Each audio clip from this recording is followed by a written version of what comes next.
Hey folks, this is Jake Davis with an On the Fly review for you, and today I'm talking about 12 Mighty Orphans, released earlier this year, after it came out in theaters, go figure.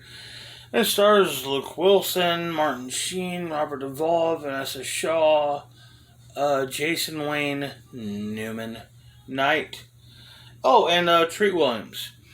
The whole story of this is basically the story about the first orphanage high school team to be allowed to play state football in Texas. It takes place in 1938. And, well, that's it. The more interesting about it is it gives some background to the story of the iconic NFL player, Hardy Brown. I knew it was a color. I almost said Hardy White, but I knew that wasn't fucking right. But yeah, Hardy Brown. The I don't give a shit about football. If you don't, I grew up in Alabama, so like football was religion there. But that pretty much because of that kept me away from football. And I'm not saying I've never enjoyed a football game in my life. But it's hard for me to really give a shit or follow the sport. You know what I mean?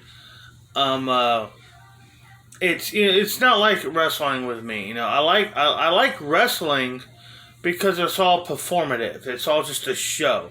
So when guys end up turn out to be drug dealers or rapists or pimps or murdering their children, it doesn't ruin your love for the thing because they're just always they're just playing characters anyways.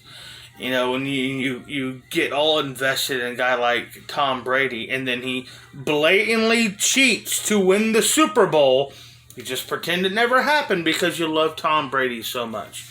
Anyhow, I just move on. I didn't really care for 12 Mighty Orphans. I thought it was a ABC family film. You know what I mean? It was really kind of generic sports movie. I thought Luke Wilson was good at it. I thought Martin Sheen was good at it. Martin Sheen's usually good. And I like the old-timey American Southern early 20th century dialogue. That old Texas dialect.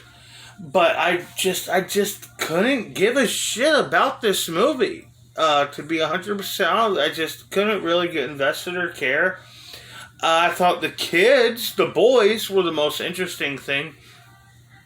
And look, dude, I mean, not to be Mr. SJW on you, I hate wokeism as much as the next person who actually has blood flowing to their penis.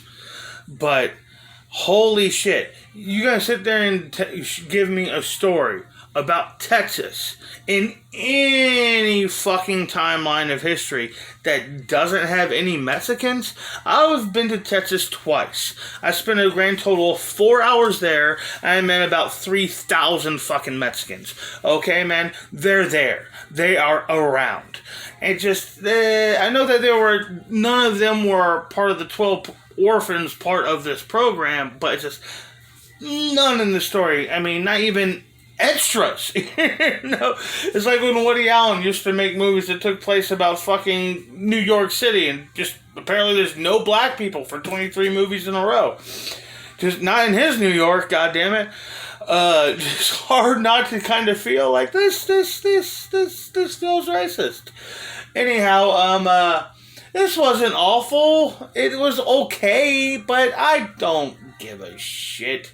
I really don't care about sports movies, and I could care less about these kind of soft, sappy family sports movies. And then there's the PTSD thing they try to throw into this movie.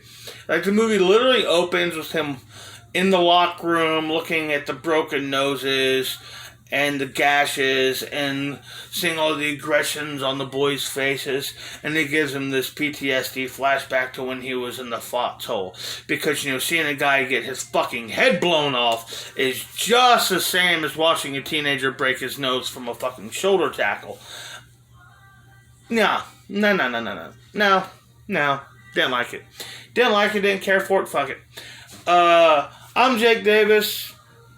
Push the buttons if you want to. I'll catch you on the fly.